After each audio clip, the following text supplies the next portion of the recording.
You're listening to the Business for Creators podcast, where each week we uncover the secrets to balancing creativity and business, all in the one place with your host, me, Den Lennie. G'day folks, and welcome to this episode of the Business for Creators podcast. Today I am joined by Dave Jenyns. Now, before we get talking to Dave, I want to just share a little bit about him, and so you get a bit of an idea of who this gentleman is. So David's entrepreneurial journey begins back in his early 20s when he sold Australia's most loved sporting ground, the Melbourne Cricket Ground. Since then, his experience spans from developing and branching retail stores to founding one of Australia's most trusted digital agencies, Melbourne SEO Services. Now, David is the sole owner of Melbourne SEO Services, and in 2016, he systemized himself completely out of the business and hired a CEO to run it. Now, the business still runs profitably, and David simply advises from a strategic level. Through this process, he became a systems devotee and went on to found System Hub and the Systemology movement. Now, his mission is to free every business owner worldwide from the day-to-day operations of running their business. He is also, if that wasn't enough, an Amazon bestseller and recognized as a high-achieving entrepreneur. You will find many of David's keynote presentations on YouTube, including TEDx, WorldCamp, and Pro Blogger. Anything else, Dave? I was going to say, I couldn't have said it better if I wrote it myself. Wow, there you go. I'm glad you enjoyed that. Oh, look, hello, and I'm really thrilled to have you on the show. Tell us a bit about. I've written your bio, but you've done a lot. What drove you to sell the Melbourne Cricket Ground? Let's start there. That's where all good stories start. So I was reading a book called The 1 Minute Millionaire, and it told this story of a gentleman in the States who sold the Brooklyn Bridge. They were doing some renovations. Paul Hartunian. Oh, wow. I've met Paul, yes. Fantastic. He's got a great story, and the book was retelling that story. They were doing some renovations on the Brooklyn Bridge. He got his hands on some of the discarded wood, chopped it into pieces, wrote a press release, created these little certificates, went to the media and said, New Jersey man sells the Brooklyn Bridge for $24.95, and the rest is history. They pretty much mobbed him with all of the different media channels, and he was running on loop on CNN for many months at a time, just telling this story of the man who sold the Brooklyn Bridge. I had read that story and thought, oh, that's rather interesting, and I was driving past the MCG, the Melbourne Cricket Ground. And for people who know anything about Australians, we love our sport. And the MCG, this big stadium, is almost like a religious icon. And everybody looks to the MCG as though it was just that magical place. And they were doing renovations. And I'd driven past. I saw them with a whole bunch of discarded wood and other things that I thought, oh, wow.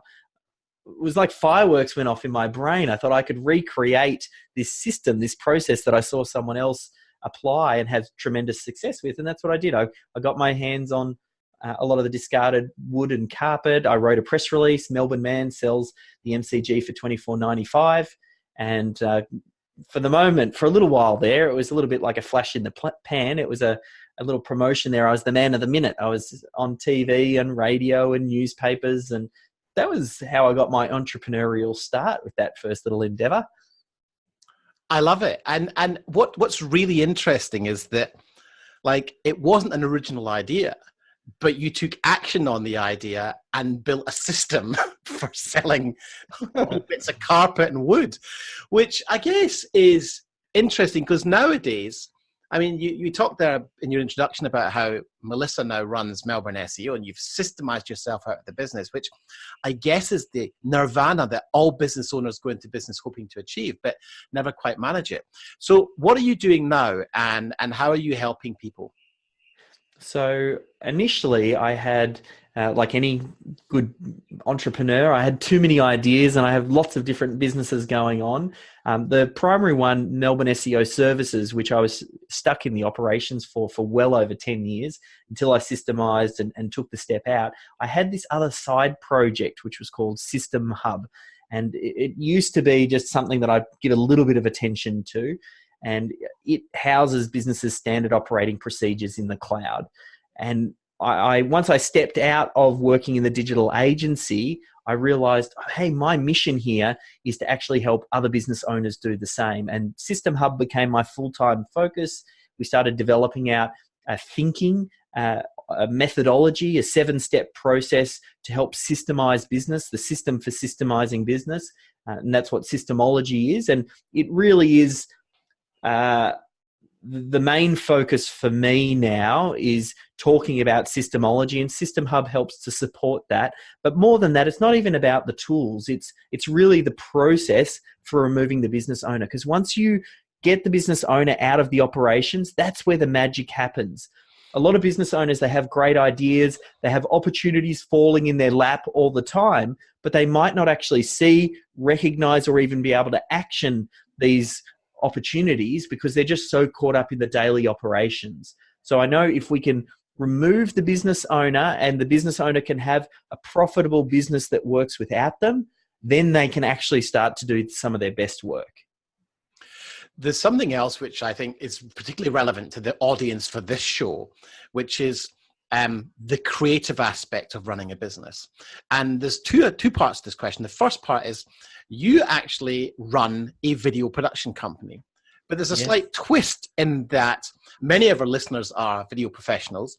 But tell me what makes you a bit different from the other video professionals that might be listening to this show. I can't even call myself a video professional because I can't use a camera. I don't know how to use Final Cut. I'm not trained classically or self-taught when it comes to the video production business. The video production business was born out of our digital agency and clients asking for content. So we said, okay, well, part of what we're doing is video, but that business, because I was never on the tools, was built from day one to work without me. And it's a creative business. And I didn't realize how unique that was until I started to get people outside of my world who are in the video production space talking about their business and how involved they are and how on the tools they are and how they can't remove themselves. And I just never got on the tools, so I didn't even know what that was like. So what's interesting here to clarify is that you have no real creative skills in running a creative business, but you run a very successful creative business. So how could a creative person utilize something like systemology or System Hub? Because oftentimes what I hear from clients is, oh, but I can't systemize how I edit, or I can't systemize how I shoot. But I've seen your systems, and I'm actually convinced that you probably can. But what's your take on that? What would you say to a creative business owner who probably is slightly chaotic in their approach, and the idea of structure would seem to have them feel like they're confined? But what's your experience? And I saw you make a post on LinkedIn just recently where you said systems set you free. And it's a little bit of a counterintuitive thought.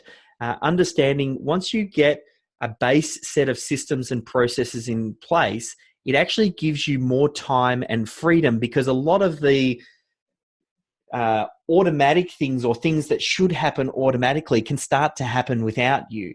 If you're invoicing clients, or you're onboarding clients, or you're setting up a project, or you're getting new leads, or you're selling someone, there are actually quite a lot of systems and processes there that can be documented and captured and delegated off to team members. As creatives, if you're really having trouble letting go of certain components of your business, let's say around the editing or maybe the shooting, maybe leave those until last. Systemize everything else around you. At least then that'll give you more capacity to do your unique ability where you can do your best work. When you're on the tools and you're running your own business, there are just so many things that need to be done. And you really need to strip away the things where you're not working in your unique ability. So you can start to then just focus on your best work. So I think, there's a couple of insights there for creatives is you will actually find that getting that structure in place gives you extra freedom and then creates more space to work on the most important things in the business rather than being stuck on the treadmill. It's a great point. I remember reading somewhere, and I forget where this research was from, but it's something around, if you get distracted during the day, it takes 19 and a half minutes to recover from the distraction. And I think when you're focusing on something creative, it doesn't matter what you're doing in the business. When you get distracted because someone needs a quote or someone needs to be responded to with an email, the brain power that it takes to go, right, what did I send the last time? We're going to find that email, copy and paste. What I find, one of the simplest ways I use System Hub, because my assistant tends to do all the systemization, is that if I need to send an email to someone, I just go to System Hub and copy and paste the email that I've already written. And that job becomes a simple cut and paste job, which takes 2 minutes, as opposed to me sitting and thinking about what I'm going to write. Because so many of our tasks in the business are repeated tasks. So it's great. And I think, it's great advice for the listeners and the viewers to think about this. So I might add one more thing to that as well, is there's a lot of things that a videographer or an editor could think of that they could go, oh yes, I can imagine how a system, a process, or a checklist would actually help. For example, when you're editing a video, having a system for the way that the project is set up, how your backups are done, where you're storing projects, what's the file structure, how you do your first wave of edits, and then when you do email the client to get their feedback, how does that actually work? So there's a lot of components that can be done. And even if you're working with contractors, let's say you get a little bit of extra work, you can then share with them a system or a process and say, oh, this is how I do my shoots. When you get to the client, I want you to, say to the client this and that, and set up the way that the shoot itself is going to run. And maybe you have a checklist for what actually gets taken on a shoot. Which cameras are you going to use? Have you got your audio sorted? So the more that you think about it, there are actually a collection of systems. Just oftentimes, usually it's just captured in someone's head, which then makes it very difficult to transfer. And of course, the idea is that what you've achieved is to not be working in your business day to day. So by systemizing yourself out of Melbourne SEO, you've been able to dedicate all of your time to systemology and writing books and working with other people. So I guess, do you feel like you've achieved the ultimate in creative freedom? I think what it does, it just gives me the freedom. That's one thing I initially, when I was trying to play around with what our mission is for our company, which was initially I was like, do I want to give business owners the ultimate freedom to go sit and lie on a beach or something like that? The more I've started to work with business owners, I recognize a lot of them enjoy working. They get a lot of fulfillment. A lot of creatives like recording films. So it's not so much that systems can go put you on the beach. Yes, it has the opportunity to do that, but really what we're trying to do is to free the business owner from the operations so they can be more strategic to work on the things that they love or the things that have the biggest impact. And that's what I've been able to do. I'm still working. I've been much more particular now. Like I'll work 9 to 5. I don't work nearly as much on the weekends. I try and avoid working on the weekends.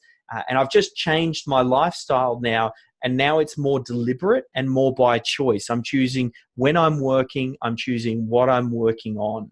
And that's been the biggest difference. And what I want to give to business owners is the freedom to be able to choose, rather than I'm stuck on the treadmill, in the grind, and if I stop working, money stops coming in. It's such an interesting point, because I've been running my business for 9 years now, and in the last year have made a massive shift towards systems and scale and bringing in team. And as a creative, as a cameraman, I was just so scared to hire a team, because I was worried, what are they going to do? And they're going to be asking me what to do all the time. Can you remember what was the point where things shifted for you in your business? What was the tipping point? What made you go, this can't go on? Because so often, and I think it was Michael Gerbert wrote the E-Myth, talks about, we're just engineers or craftspeople in our own business. And that book, I think, transformed many of our lives. And for some, well, I know you got even more involved. But what was the tipping point for you? Where did it change? Where did it go? Do you know what? This can't continue like this. I need to change something. The biggest thing for me was when we found out we were pregnant with our first son, Nathaniel. We didn't know it was Nathaniel at the time. We do now. But I remember working more than 60-hour work weeks. And my wife, we just recently got married, and she felt like she just married a workaholic and was probably wondering what she'd done. And I remembered thinking to myself, because my dad was the guy who was always too busy. Like, he was always doing something. He had his own business as well. He'd be up early. I wouldn't see him during the day. He'd kind of lock himself in his home office, and then all the way through into late night. And that was consistent pretty much 7 days a week. And I always felt like I was waiting for him. And I thought to myself, I don't want to be that dad who is too busy when I get a knock at the door to go out and play soccer out in the backyard or go for a walk. So I knew that something had to change, and I got myself a deadline. I mean, we had a 9-month deadline at that point in time where some significant changes needed to happen. And I knew that systems, intuitively, I knew that business could work without me. I knew that systems and processes were the way. I'd already done a lot of the research and read the books, and I knew it. And it was just a matter of, well, how do we actually make this work? And then be consistent on it to break bad habits. Because when you start a business, you build it up to a certain level of success, and you build up some habits which actually hold you back from moving through to that first level, moving through to that next level. You are micromanaging. You are doing everything. You're outreaching, getting the work. You're getting on the tools, doing the work. You come to the end of the project, and then you're off chasing more work.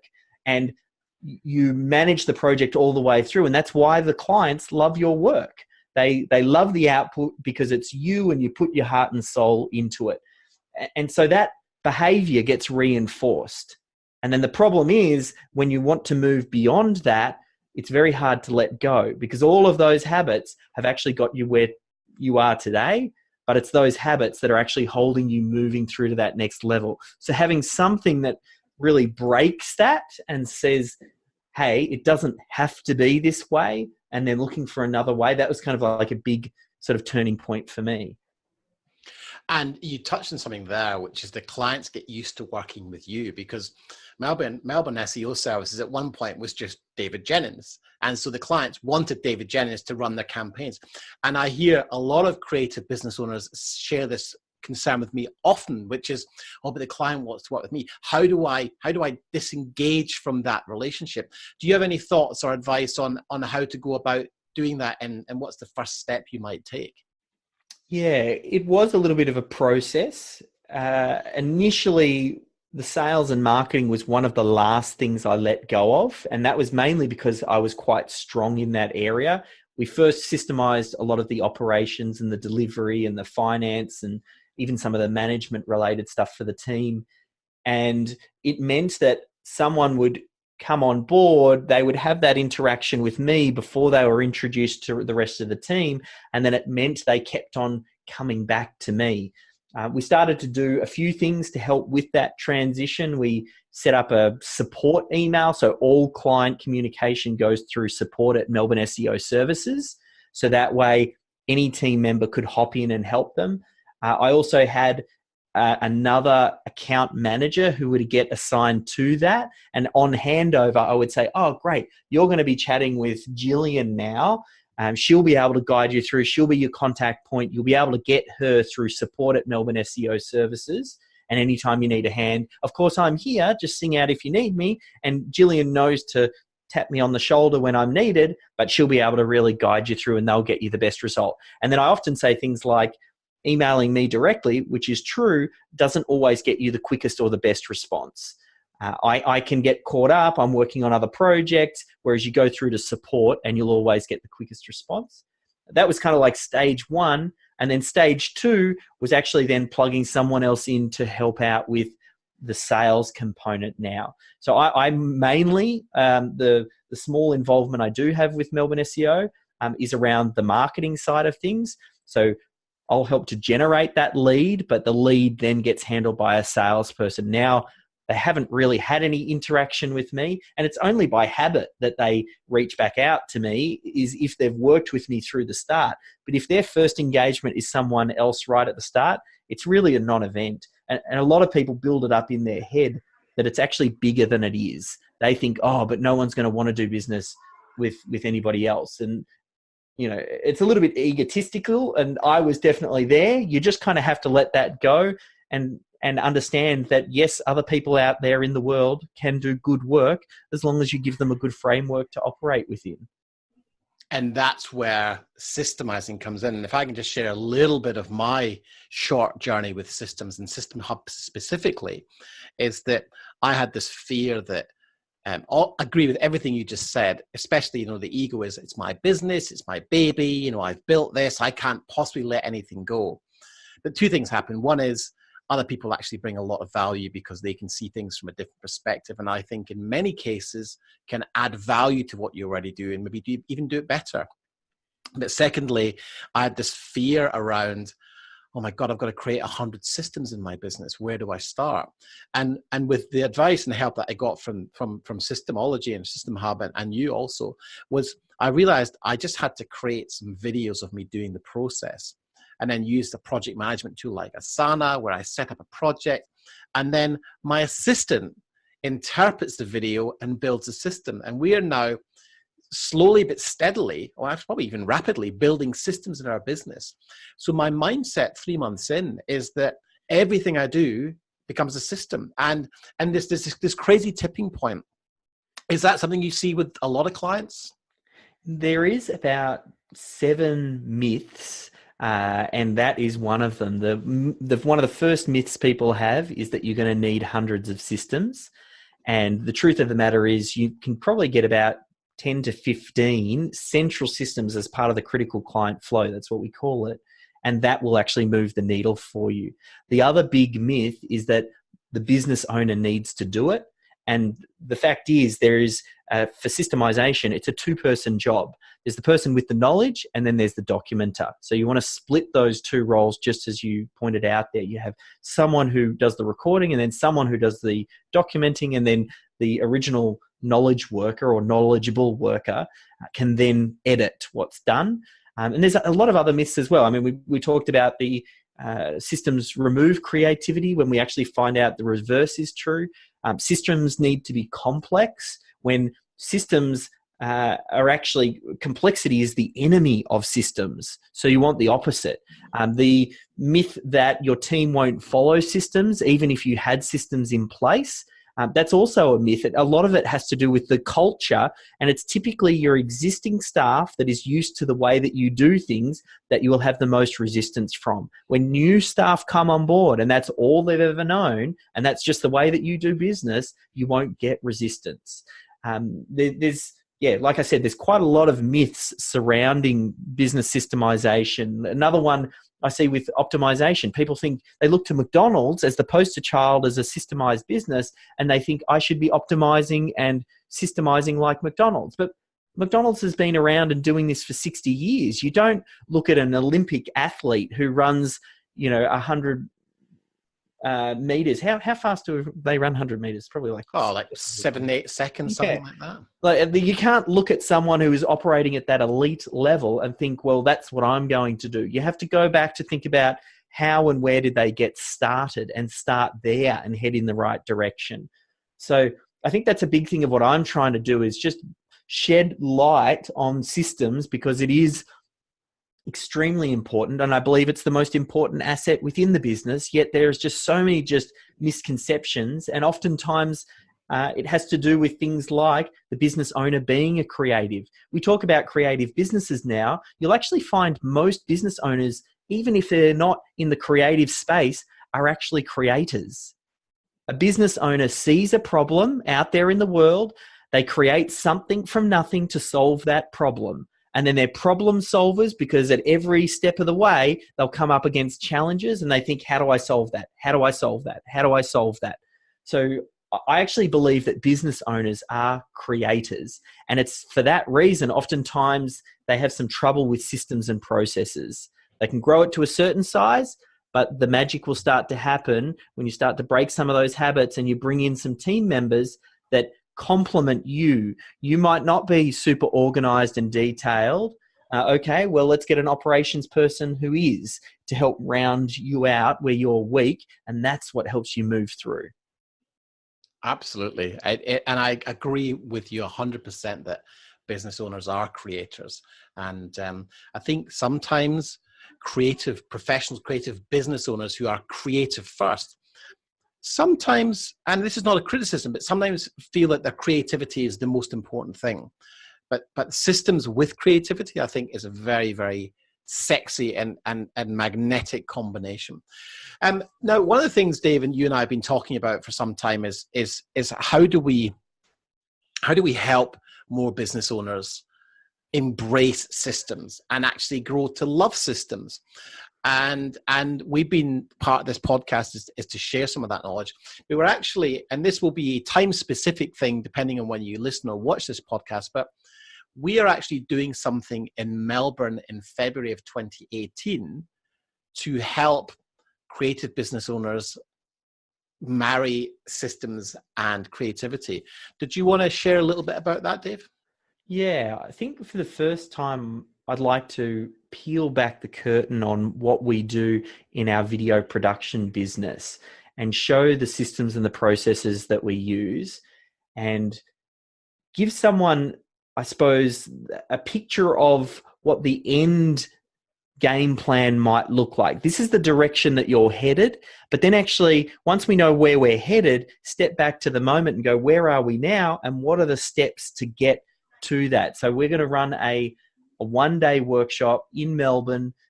You can find out more about it. It'll be systemhub.com/den to get a few of the details. Depending on when you're watching this, the recordings may be made available because we're going to record it. Whenever we do any event like this, it's all about capturing it and turning that into something that's useful, capturing these systems and processes that can really be deployed in any video production business.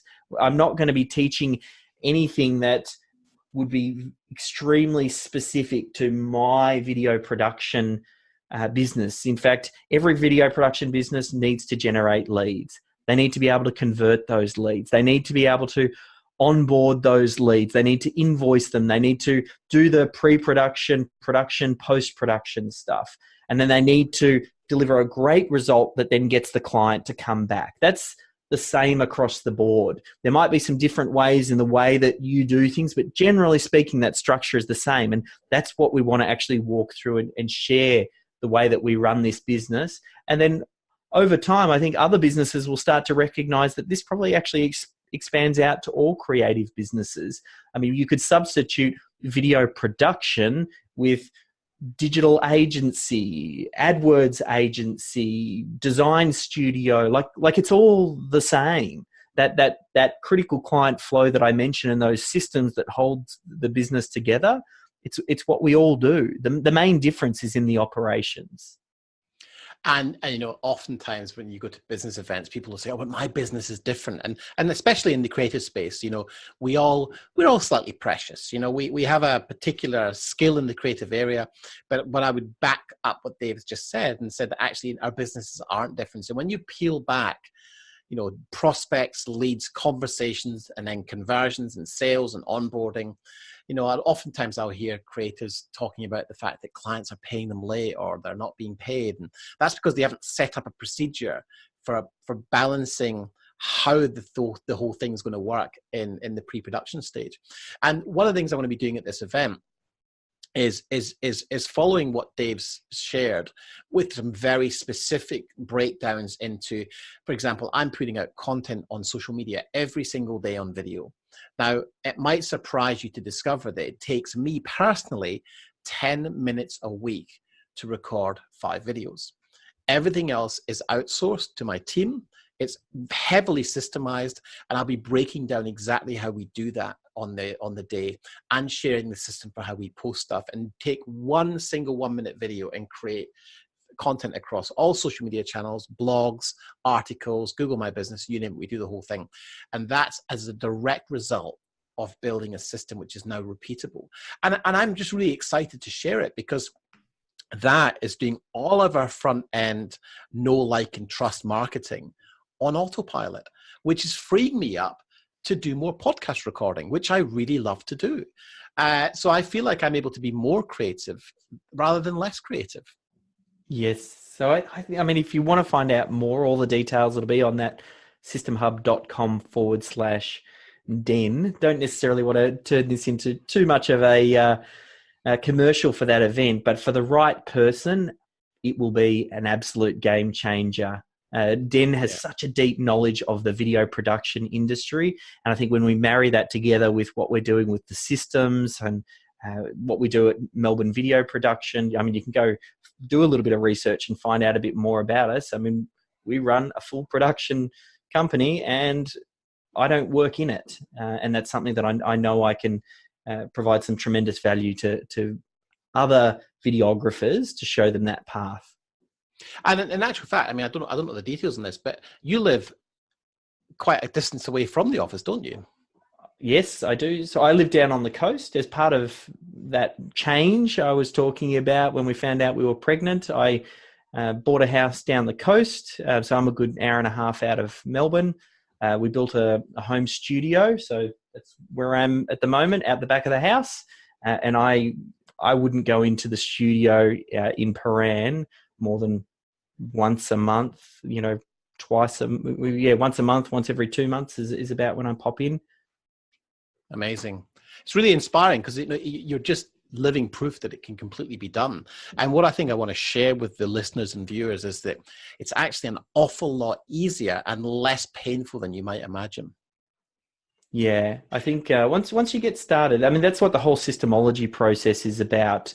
And the short version of the 7 steps is you identify the critical steps within the business, you assign the responsibility and roles within the organization so you know who has that knowledge. Oftentimes, if you're a very small team, it will be you, but there are some ways to make it easier. That's when you move into step number 3, which is around the extraction. A lot of it has to do with just recording what you're already doing and understanding that it's a 2-person role. Then there's the organization of it. How does it integrate with your project management software? And then something like System Hub, which handles the how-to, because there's definitely 2 distinct functions which both of those software components handle. Then you move through to the we've got that's the organize. Then we move through to the integrate, which is then how do you then get your team to follow those processes? And how do we address that myth that everybody has that my team wouldn't follow processes? We're too creative. And how do you look at that? Then we kind of move into scale. That's when you start to identify what are the systems outside of the critical client flow that are really important. Things like hiring staff, onboarding staff, paying wages, management-related systems, finance systems for submitting your quarterly returns, those sorts of things. You identify what those are, and then the final stage is optimization. And most people get that all a bit back the front.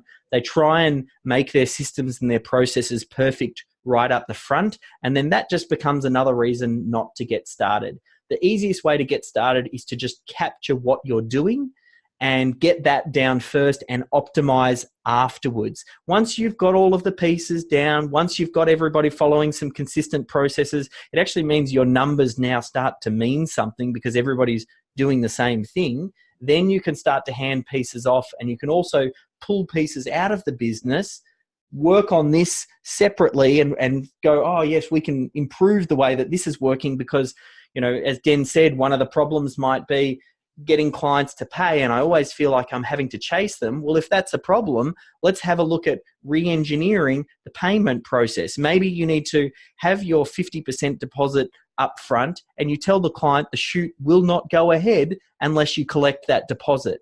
And maybe you don't deliver the final video until final payment is made. Now, no matter how much noise they make, I mean, those 2 small tweaks right there at a systems-based level will actually start to reduce and remove a lot of the problems. And if you want to be the nice guy for the client because you've built up that rapport with the client, then you set up a separate accounts email. So it comes from someone, not you, so it doesn't harm the relationship. And then they can be more particular. I need to be paid for this work, and work doesn't go ahead.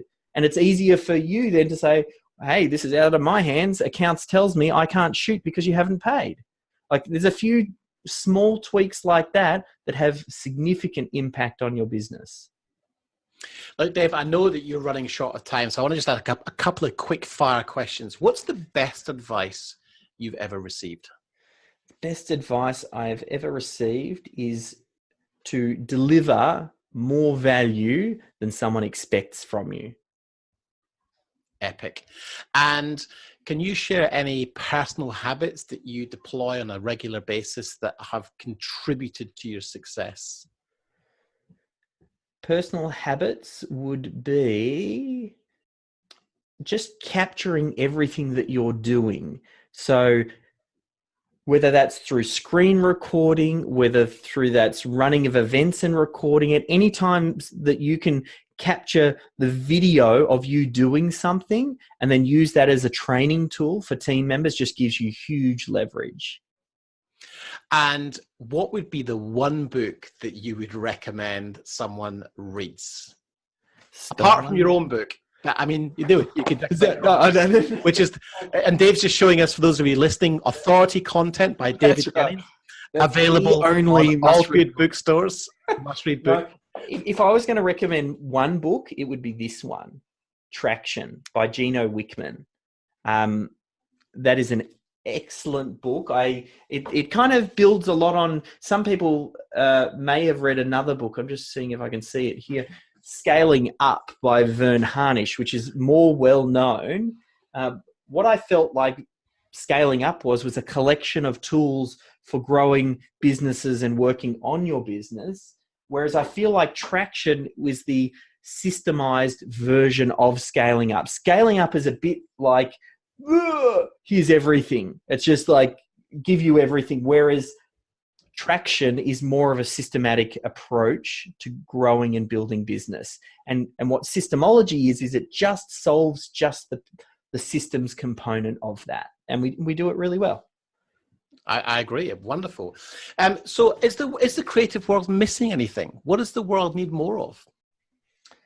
The creative world, or the world, needs more entrepreneurs with enough space to work on opportunities and have big ideas. I honestly believe that entrepreneurs, business owners, they are the people that are really changing and supporting the world. So anything that we can do to support them is a win for humanity. I love that. I love that. So finally, if you had one piece of advice to share with the listeners and the viewers of this podcast show, what do you think that might be? Head over to systemhub.com/den. Joking aside, it's great advice. I'll have to leave it on that then. That's perfect. They'll come along to the event and we'll share plenty of gold nuggets. So, this is what we've done. We've solved this problem. We understand very particularly who the target audience is, you, the problems that you have, and then this event is designed to solve those problems. Yeah. David, I'm conscious that you've got another call, so I don't want to take more of your time. Thank you so much. So where can people find you? Best place to go is just systemhub.com, and then down in the footer on that page, there's links to Twitter and LinkedIn and Facebook if you want to connect there, or even just through the site. So that's systemhub.com. We'll make sure that all of that's documented on the page. David, thank you so much. It's been an absolute pleasure hearing your story. I'm sure we're going to talk for many more hours, but I know you've got another call. So thanks so much. Pleasure. Thanks for having us, Den. You've been listening to the Business for Creatives podcast with your host, me, Den Lennie. If you're a creative business owner who is struggling to get your business performing at the level you want, then head on over to businessforcreativespodcast.com to take a free business evaluation survey and discover where you can plug the holes in your business. You can also access a range of free training to help you build your business faster. Also, don't forget to rate the show over on iTunes so we can get the message out there to more creators who need to hear it. Thanks for listening.